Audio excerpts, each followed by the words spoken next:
Hi everyone, welcome back to Brain Dump. My name is Kai, and this is a podcast where I talk about pretty much whatever the fuck I want to talk about. It's a little bit of a change of scenery today, because my dryer is on right now, and it's really fucking loud, because my room is right next to the laundry room. So, we're in my mom's closet. Welcome back into the closet. Going back in time. Scary. Anyway, so just want to preface, per usual, I'm not a mental health professional. I'm just a 21-year-old that's struggled with mental health pretty much my whole life, and I'm just here to share my personal experiences with these topics. So, the topic today is about avoiding big, scary feelings, because I've realized that I can't heal what I don't let myself feel.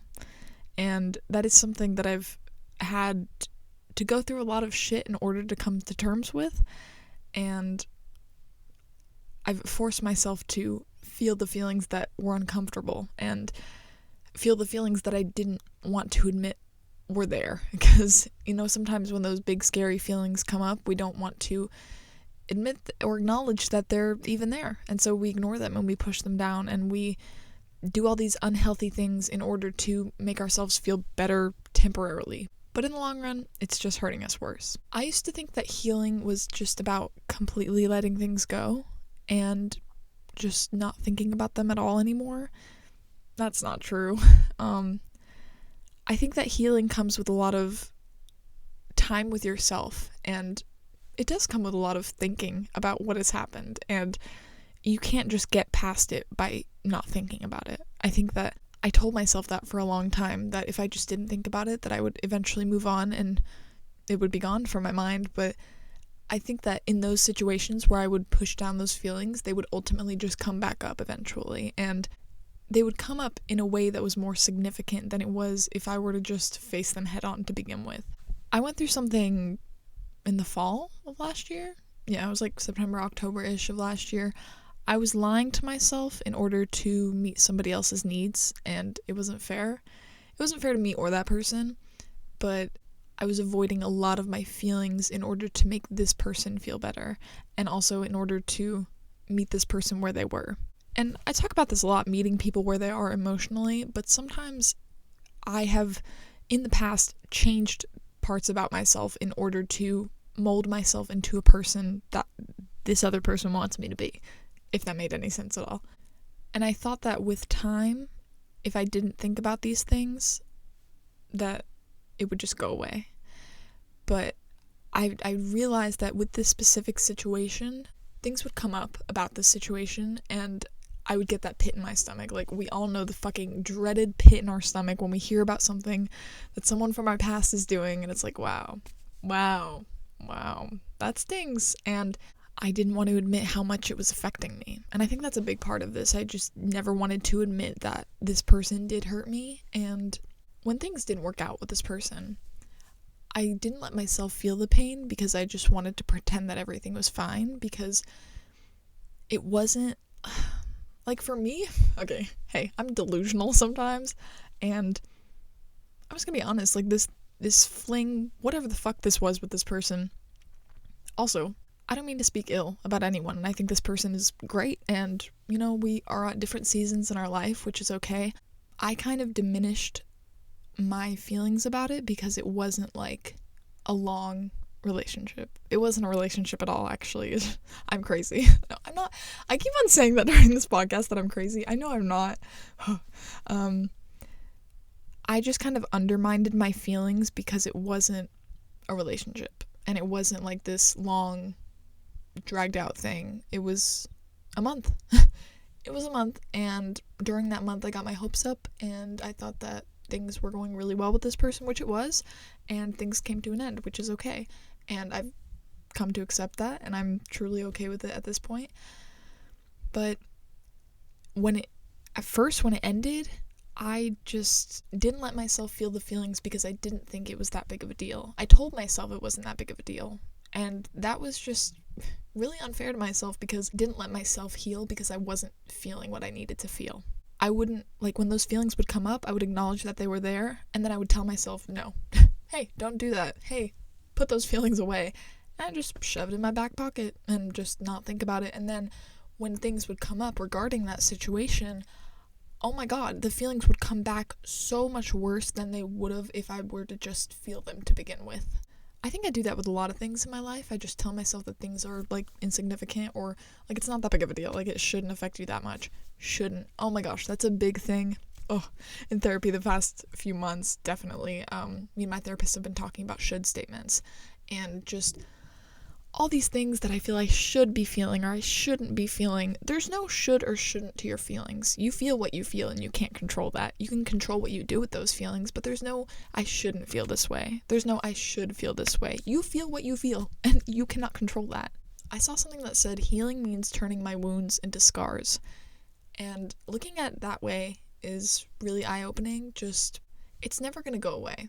Like, the pain from past experiences, or like, even just talking about it now, in my mind, it feels so, like, why is it affecting you this much? And then I turn in my head, like, it shouldn't be affecting you this much. It was just this little month of your life with this person that things didn't work out, and that's okay. And I mean that when I say it, but for a while I did tell myself, you shouldn't be letting this affect you this much, because it wasn't that big of a deal. And I would undermine everything that I was feeling. And, you know, scars never go away. I think that with every bad experience or learning experience with other people, those scars are never going to go away. It just helps you learn, and it helps you learn more about yourself, for sure. Oh my god, for sure. Oh my god, for sure. Like, I learned a lot about myself through this experience with this person. I'm very thankful for that, because I wouldn't have understood my needs in a relationship. At least I would have eventually, but this person made me realize what I needed and what they needed, and they were very different things, and that's okay. The beginning of the grieving process is the most raw and devastating part, and like, even right now, I hate that I'm in my mind saying, why are you grieving about, like, a 1-month situationship with a person? Hey, I'm not crazy. I'm not trying to expose my whole life. That's not what I'm trying to do.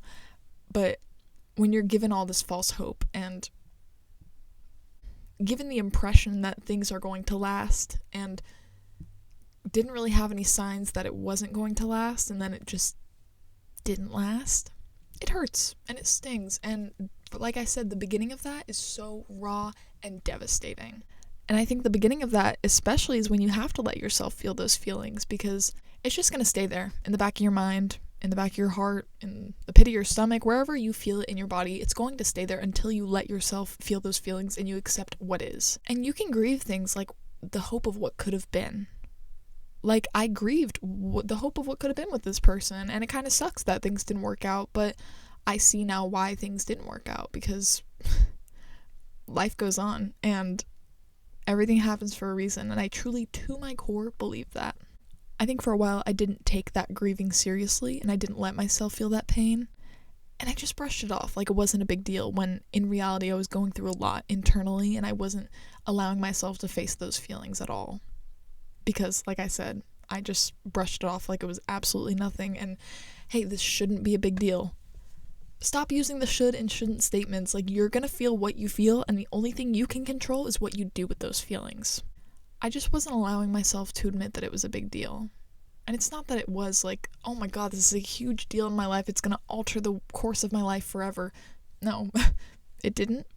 But I was going through some really big feelings that I told myself not to feel, because it wasn't worth it, because, hey, it shouldn't affect you this much.